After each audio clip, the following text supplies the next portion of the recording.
La ilaha illallah Muhammadun Rasulullah alaihi salatullah wa alihi wal ahibba. Assalamualaikum warahmatullahi wabarakatuh. Zaid bin Sahal An-Najari atau lebih dikenal sebagai Abu Talhah Al-Ansari.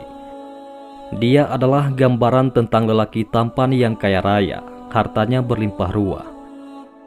Lelaki ini jatuh cinta dengan Ummu Sulaim, yaitu wanita cantik dan cerdas, dan lebih penting dari itu, dia seorang muslimah. Sedangkan Abu Talhah waktu itu belum memeluk agama Islam. Abu Talhah yakin tak akan sulit menaklukkan Ummu Sulaim.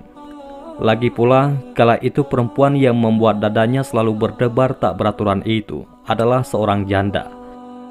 Ummu Sulaim bercerai dengan suami pertamanya setelah ia memeluk Islam, sedangkan suaminya memilih tetap kafir.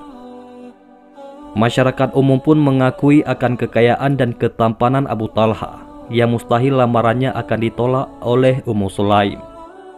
Pada saat Abu Talhah mendatangi Ummu Sulaim untuk melamar, muslimah ini berkata, "Demi Allah, orang seperti Abu Talhah tidak mungkin ditolak jika ia melamar. Sayang seribu sayang, lelaki tampan ini masih dalam keadaan kafir. Tidak halal baginya untuk menikah dengan Abu Talhah yang belum berislam. Itu sebabnya Ummu Sulaim dengan tegar menolak lamaran itu."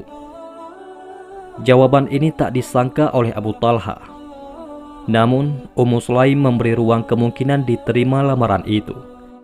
Beliau minta Abu Talhah memberi mahar yang rumit bagi Abu Talhah, yaitu bersedia masuk agama Islam. Ummu Sulaim tidak meminta harta orang terpandang di kalangan kaum Ansar ini. Hanya kesediaan Abu Talhah memeluk Islam. Bagi Ummu Sulaim, ini adalah mahar yang tak ternilai harganya. Mulanya Abu Talhah agak ragu, namun Ummu Sulaim memberi keyakinan akan membimbingnya dalam berislam. Pada akhirnya, Abu Talhah menyatakan masuk Islam dan menjadikannya sebagai mahar untuk menikahi Ummu Sulaim. Sang mempelai wanita pun menerima dengan sukacita dan ucapan syukur kepada Allah atas anugerah terbesar itu. Di atas landasan keimanan, mereka mampu membangun tatanan keluarga yang harmonis. Ummu Sulaim sangat menghormati suaminya dan begitu sabar dalam menjalani hidup bersamanya.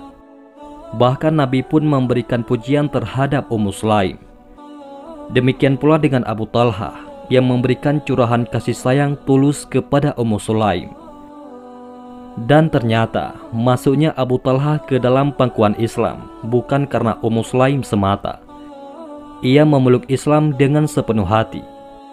Buktinya, ia kemudian menjadi salah satu sahabat Nabi Muhammad yang paling menonjol. Ia adalah sahabat yang sangat berani dan begitu pemurah karena kerelaannya berkorban di jalan Allah. Bersama istrinya, mereka menyerahkan jiwa raganya demi kemajuan Islam. Mereka termasuk di antara 70 orang yang melakukan Bai'atul Aqabah, yaitu sumpah setia yang diucapkan kaum muslimin sebelum Rasulullah hijrah ke Madinah. Pasangan Ummu Sulaim dan Abu Talhah dikaruniai putra tampan dan cerdas. Suatu hari, Abu Talhah harus pergi jauh, kendati anaknya sedang sakit. Sang anak kemudian meninggal dunia ketika ayahnya tidak ada di sisinya. Dengan tabah, Ummu Sulaim berucap, "Inna lillahi wa inna ilaihi raji'un." Seraya minta ampun dan berdoa kepada Allah agar mengarunianya kesabaran, ketabahan, serta keturunan. Ia juga berpesan kepada keluarga Abu Talhah agar ketika suaminya datang, tidak mengabari kematian anaknya, kecuali dirinya sendiri. Ketika pulang, Abu Talhah langsung menanyakan kabar anaknya. Ummu Sulaim mengatakan, "Tiada hari ia lebih tenang dan lebih indah dari malam ini." Abu Talhah menyangka anaknya sudah sembuh, lantas ia bersyukur kepada Allah. Ummu Sulaim pun menunggu saat yang tepat untuk memberitahu kepada suaminya. Akhirnya ia mendekati suaminya. "Wahai Abu Talhah, suamiku tercinta. Jika ada suatu kaum menitipkan barang titipan, kemudian mereka ingin mengambilnya kembali, "Bolehkah kita melarangnya?" tanya Ummu Sulaim. "Tidak, wahai istriku," jawab Abu Talha. "Anakmu adalah titipan Allah kepada kita. Allah Subhanahu wa Ta'ala telah mengambilnya," kata Ummu Sulaim. Dengan berlinang air mata, Abu Talha mengungkapkan rasa marah kepada istrinya. Usai menenangkan diri, Abu Talha menceritakan apa yang dialaminya kepada Rasulullah SAW. Nabi Muhammad SAW terharu dengan apa yang dilakukan Ummu Sulaim. Nabi pun berdoa untuk keduanya.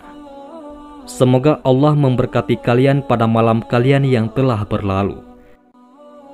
Menurut riwayat Anas bin Malik, Ummu Sulaim kemudian hamil sejak malam itu.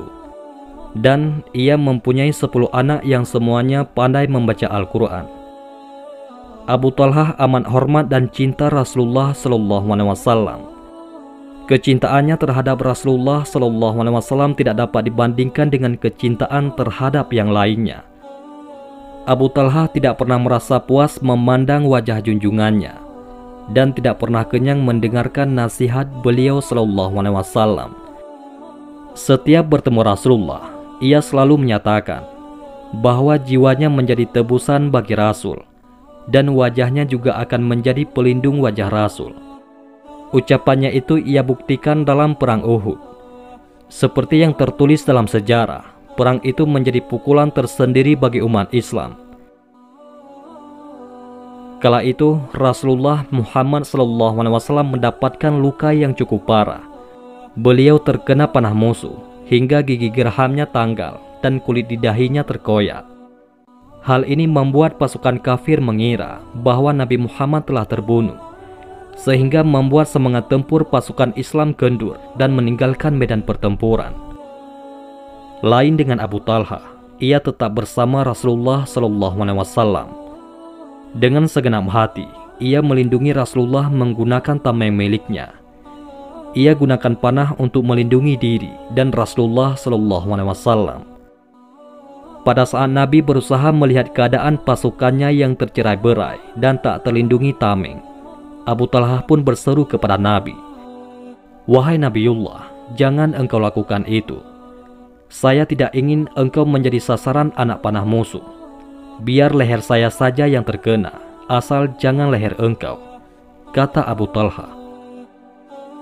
Selain pemberani, Abu Talha dikenal sebagai sahabat yang paling banyak hartanya di kalangan penduduk Madinah. Ia memiliki kebun kurma dan anggur yang sangat subur. Seringkali beliau pun membelanjakan hartanya untuk kepentingan umat Islam. Hartanya yang paling dia senangi adalah Taman Bairuha yang letaknya menghadap ke masjid. Suatu saat ia pun membagikan harta kesayangannya itu kepada kaum kerabatnya atas saran Nabi SAW. Abu Talha dikaruniai umur yang panjang, namun kerentaannya tak membuat ia berhenti berjuang di jalan Allah. Misalnya, pada masa kekhalifahan Utsman bin Affan, dia bergabung dalam pasukan Islam dalam melakukan jihad melalui laut. Sebenarnya, anak-anaknya mencoba membujuknya untuk urung bergabung, sebab usianya memang sudah tua renta. Mereka menyatakan kedudukannya bisa digantikan oleh siapapun dari anak-anaknya yang gagah perkasa. Namun Abu Talha tetap dalam pendiriannya hingga ia diizinkan bergabung dalam pasukan tersebut. Allah berkehendak atas segala-galanya. Dalam perjalanan, Abu Talha terserang penyakit sehingga akhirnya wafat. Beliau dijemput ajal pada usia 75 tahun. Itulah salah satu kisah sahabat Nabi, yaitu Abu Talha Al-Ansari, orang kaya raya dan terpandang di kalangan kaumnya, yang diterima lamarannya oleh seorang muslimah, yaitu Ummu Sulaim dengan mahar "Asyhadu an la ilaha illallah wa asyhadu anna Muhammadar Rasulullah. Wallahu a'lam bishawab." Mudah-mudahan ini semua bermanfaat. Assalamualaikum warahmatullahi wabarakatuh.